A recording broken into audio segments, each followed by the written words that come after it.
ने क्या किया था, एप्लीकेशन की थी डायमेंशनल एनालिसिस की। ठीक है, आज हम पढ़ रहे हैं driving the relation between physical quantities and dimensional analysis.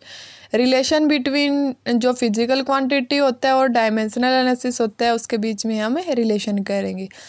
इसके लिए हमें क्या करना होगा, देखो डायमेंशनल एनालिसिस को यूज़ करके हमें किसी भी क्वांटिटी का फॉर्मूला डिराइव कर सकते हैं। ठीक है, हमें ये पता होना चाहिए कि वो फिज़िकल क्वांटिटी किन किन चीज़ों पे डिपेंड करती है। ठीक है, किन किन चीज़ों पे वो डिपेंड करती है, उसके बाद हम उसका फॉर्मूला निकाल सकते हैं। ठीक है, डायमेंशनल एनालिसिस की हेल्प से हम क्या कर सकते हैं, किसी भी क्वांटिटी का हमें फॉर्मूला ना पता हो और ये पता हो हमें कि ये वो क्वांटिटी किन किन चीज़ों पे डिपेंड करती है, तो हम क्या कर सकते हैं, उसका फॉर्मूला निकाल सकते हैं। ठीक है, अब फॉर एग्जांपल, ठीक है, अब मान लीजिए कि आपको ये नहीं पता कि जो F इज इक्वल टू क्या होता है, एम में होता है। ये क्या होता है, आपका जो न्यूटन्स का सेकंड लॉ ऑफ मोशन होता है वो क्या होता है, F is equal to M में। ठीक है, अब मान लीजिए कि आपको ये पता नहीं है कि ये वाला फॉर्मूला ये होता है। ठीक है, अब आपको क्या निकालोगे, आप क्या निकालोगे, deriving the relation between physical quantities using dimensional analysis. Dimensional analysis की हेल्प से आप क्या निकालोगे, उसका फॉर्मूला निकालोगे। ठीक है, अब देखो force F on A particle, आपने मान लिया कि force F on A particle depend upon, जो आपका फोर्स है आपको ये पता है कि वो फोर्स, ये वाला फॉर्मूला है फिजिकल टू एम में, वो किन किन क्वांटिटी पे डिपेंड करता है, आपको ये पता होना क्या हुआ ज़रूरी है। ठीक है, अब देखो आपको ये पता है कि force F on A particles depend upon, जो फोर्स F है पार्टिकल का वो किन किन क्वांटिटी के ऊपर डिपेंड करता है, mass m of the particle, acceleration a of the particle. Mass और एक्सेलरेशन पे क्या करता है, वो डिपेंड करता है। ठीक है, अब देखो हमें क्या निकालना है, find the expression for force, हमें क्या निकालना है, फोर्स का एक्सप्रेशन निकालना है। ठीक है, हम कैसे निकालेंगे इसको देखो, अब हमने मान लिया कि फोर्स इज डायरेक्टली प्रोपोर्शनल है m के और उसकी पावर हमने ले ली x। ठीक है, क्यों लिया वो डायरेक्टली प्रोपोर्शनल, क्योंकि वो मास के ऊपर क्या है, डिपेंड है। Force is directly proportional to the acceleration, उसकी पावर हमने ले ली y। अब हमें ये नहीं पता कि हमारे पास x और y की क्या वैल्यू है, x की वैल्यू -1 है या फिर x की वैल्यू -1 होगी तो वो क्या होगा, इन्वर्सली होगा किसके, मास के, फोर्स से। हमें ये भी नहीं पता कि y की वैल्यू हमारे पास 1 है या फिर -1 है या फिर 2 है या फिर और कुछ है। ठीक है, अब देखो आपको क्या निकालना है, फोर्स का फॉर्मूला ड्राइव करना है। ठीक है, किसकी हेल्प से करना है, आपको ये पता है कि जो फोर्स है वो किन किन क्वांटिटी के ऊपर डिपेंड करता है, वो दो क्वांटिटी के ऊपर डिपेंड करता है, एक तो है मास और एक है एक्सेलरेशन। ठीक है, आपने क्या लिया, force is directly proportional to the m की power x, force is directly proportional to the a की पावर y। m क्या है आपका मास, a क्या है एक्सेलरेशन। ठीक है, अब देखो, अब आपको ये नहीं पता कि y की वैल्यू आपकी क्या है, x की वैल्यू आपके पास क्या है। ठीक है, अब हो सकता है कि y की वैल्यू आपके पास क्या आ जाए, -1 हो जाए। ठीक है, या फिर ये भी हो सकता है कि वो y की वैल्यू के ऊपर डिपेंड ही ना करे, y की वैल्यू क्या पता 0 हो जाए। ठीक है, कुछ भी हो सकता है, x की वैल्यू क्या पता 0 हो जाए आपके पास, या फिर वो x की वैल्यू के ऊपर डिपेंड ही ना करे। देखो अब हमने क्या किया, force is directly proportional to the m की पावर x और force is directly proportional to the a की पावर y। अब हमने इन दोनों इक्वेशन को कंबाइन करके एक नई इक्वेशन बना ली, force is directly proportional to the m की पावर x और a की पावर y।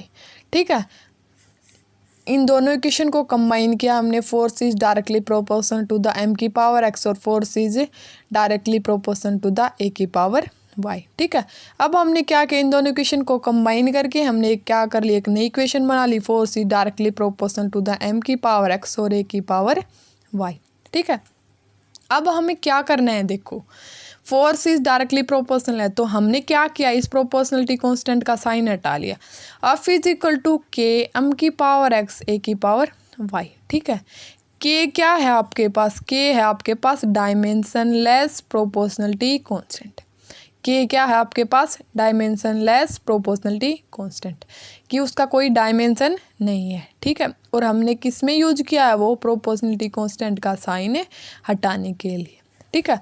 अब हमें क्या करना है, LHS का डायमेंशन और RHS का डायमेंशन अगर आपका सेम आ जाए, सेम मतलब दोनों को इक्वल रखना है, ठीक है।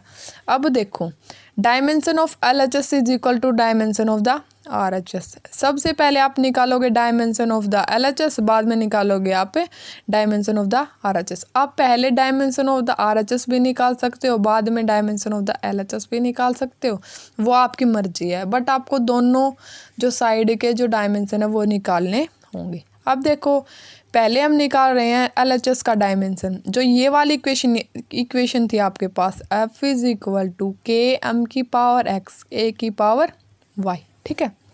हमें क्या निकालना है, पहले हम फोर्स का डायमेंशन निकाल रहे हैं।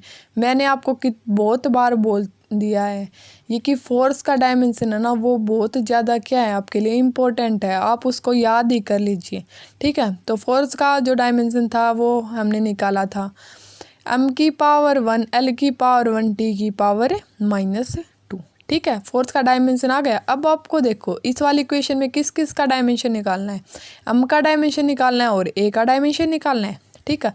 अब देखो आप LHS का निकाल लिया आपने, LHS में क्या था आपके पास फोर्स थी, ठीक है, उसका आपने डायमेंशन निकाल लिया M1 L1 T की पावर -2।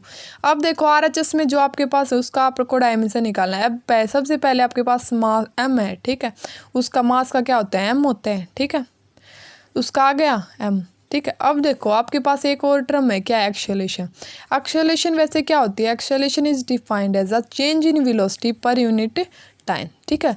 तो वेलोसिटी होती है वो क्या होती है, डिस्प्लेसमेंट अपॉन टाइम, तो उसका डायमेंशन क्या आ गया, लेंथ अपॉन टाइम। तो आपका एक्सेलरेशन का जो डायमेंशन होगा वो क्या आ जाएगा आपके पास, L/T², ठीक है। तो यहाँ से जो इसका एक्सेलरेशन का जो डायमेंशन निकलेगा वो क्या निकलेगा, M की तो इसमें टर्म यूज़ ही नहीं हुई, तो आप क्या कर दोगे, M की पावर 0 L की पावर 1 T की पावर -2, ठीक है।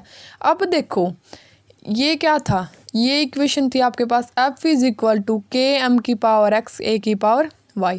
आपने क्या किया, प्रोपोर्शनलिटी कांस्टेंट की जगह आपने मान लीजिए कि 1 पुट कर दिया, ठीक है, ठीक है। तो यहाँ से देखो LHS और RHS क्या आ गए, दोनों के इक्वल आ गए, क्योंकि देखो आपका LHS क्या आया था M1 L1 T -2 और RHS क्या आया था, एक तो जो मास का तो वो तो आया था आपके पास M, और जो एक्सेलरेशन का आया था वो क्या आया था M की पावर 0 L की पावर 1 T की पावर -2। तो ये यहाँ से क्या आ गया, इन दोनों को मल्टीप्लाई करेंगे तो M की पावर 1 L की पावर 1 T की पावर -2। तो LHS और RHS का डायमेंशन आपके पास क्या आ गए, दोनों इक्वल आ गए, ठीक है, इक्वल आ गए। तो अब आपको क्या करना है, देखो स्टार्टिंग में आपने क्या लिया था, force is directly proportional to the M की power X and force is directly proportional to the A की पावर Y। अब आपको क्या करना है, X और Y की वैल्यू फाइंड आउट करनी है, ठीक है। अब देखो आप X और Y की वैल्यू कैसे फाइंड आउट करोगे, आपके पास एक साइड में तो क्या था F is equal to KM की पावर X A की पावर Y, ठीक है, और दोनों जो लेफ्ट हैंड साइड और जो आपकी राइट हैंड साइड थी उनका जो दोनों का डायमेंशन था आपके पास क्या आ गया, सेम आ गया, ठीक है। अब देखो हमने क्या रख लिया M1 L1 T -2, ठीक है, इन दोनों का तो क्या था, लेफ्ट हैंड साइड का और राइट हैंड साइड का तो सेम ही डायमेंशन था, हमने एक साइड में क्या रख लिया, इनका डायमेंशन रख लिया फोर्स का। अब देखो F इज इक्वल टू, ठीक है, अब देखो M की पावर X जो हमारी ये वाला था मास था, ठीक है, M की पावर X, उसका जो डायमेंशन आया वो भी क्या आया, M आया, ठीक है, उसकी पावर क्या हो गई हमारे पास X हो गई। अब देखो जो दूसरी टर्म थी हमारे पास वो क्या थी, A की पावर Y थी, ठीक है, A की पावर Y थी, जो एक्सेलरेशन का निकला वो क्या निकला, LT की पावर -2, LT की पावर -2 की पावर Y, ठीक है। हमें फाइंड आउट क्या करना है, X और Y की वैल्यू फाइंड आउट करनी है। तो फोर्स का तो एज इट इज़ आ गया M1 L1 T -2। अब देखो M की पावर X, अब देखो L की पावर, इन दोनों को क्या कर दिया, मल्टीप्लाई कर दिया, ठीक है। M की पावर X, M के पावर में क्या है X है, और L के पावर T की पावर -2 में क्या है Y है, तो L की पावर Y T की पावर -2Y आ गया। अब आपको क्या करना है, X और Y की वैल्यू फाउंड आउट करनी है। अब देखो M की पावर 1 है, ठीक है, और M की पावर X है। अब एम वाली को क्या कर दोगे, एक बार इक्वल टू पुट कर दोगे, एक बार एल वाली को इक्वल टू पुट कर लोगे, एक बार टी वाली को पुट कर लोगे, तो आपकी यहाँ से क्या निकल आएंगी, एक्स और वाई की वैल्यू। देखो m1 is equal to M X, ये कहाँ से आया आपका, m1 is equal to M X, ठीक है। और दूसरा आएगा आपका क्या आएगा, L1 is equal to L Y, ठीक है। तो देखो m1 is equal to M X आ गया, L1 is equal to L Y आ गया। अब देखो t की power -2 is equal to t की पावर -2y, अब इक्वल टू रख दिया इन तीनों को, m1 is equal to m की power x, L1 is equal to l की पावर y, t की power -2 is equal to t की पावर -2y। अब देखो आपको यहाँ पे क्या निकालनी है, x की वैल्यू निकालनी है। यहाँ से x की वैल्यू क्या आ गई आपके पास, 1 आ गई। यहाँ से y की वैल्यू क्या आ गई आपके पास, 1 आ गई। अब देखो आप यहाँ से भी y की वैल्यू निकाल सकते हो, ठीक है। y की वैल्यू क्या आ गई, 1 आ गई, माइनस साइन से माइनस साइन क्या हो गया, कैंसिल। 2 इज इक्वल टू आपके पास क्या आ जाएगा, 2y आ जाएगा, 2 से 2 कैंसिल हो जाएगा, y की वैल्यू क्या आ जाएगी आपके पास, 1 आ जाएगी। तो x और y की वैल्यू आपके पास क्या आ गई, 1 आ गई। चाहे आप y की वैल्यू ये वाली ले लीजिए या फिर ये वाली ले लीजिए, क्योंकि आई तो आपकी y की वैल्यू सेम ही है, y is equal to 1, x की वैल्यू भी क्या आ गई, 1। Put the value of x and y। अब आप क्या करोगे, जो ये वाली इक्वेशन थी आपके पास, इसमें आप क्या करोगे, x और y की वैल्यू पुट कर दोगे, ठीक है। तो आपके पास क्या आ जाएगा, f इज इक्वल टू के m की पावर 1 a की पावर 1, ठीक है। अब देखो लिमिटेशन ऑफ डायमेंशन की ये प्रोपोर्शनलिटी कांस्टेंट की वैल्यू नहीं निकाल सकता। ये लिमिटेशन होती है डायमेंशनल क्वांटिटी की एक लिमिटेशन होती है। क्या होती है कि ये प्रोपोर्शनलिटी कांस्टेंट होता है, जैसे ये क्या है, प्रोपोर्शनलिटी कांस्टेंट है, ये उसकी क्या नहीं निकाल सकता, वैल्यू नहीं निकाल सकता, ठीक है। तो हमने क्या ले लिया, के की जगह है 1 ले लिया, ठीक है। तो जो हमारा फॉर्मूला आया वो क्या आ गया, F is equal to M A. यही जो हमने स्टार्टिंग में क्या किया था, एफ जो फोर्स का वैल्यू जो फॉर्मूला निकाला था वो हमारे पास क्या आ गया, F is equal to M A, ठीक है।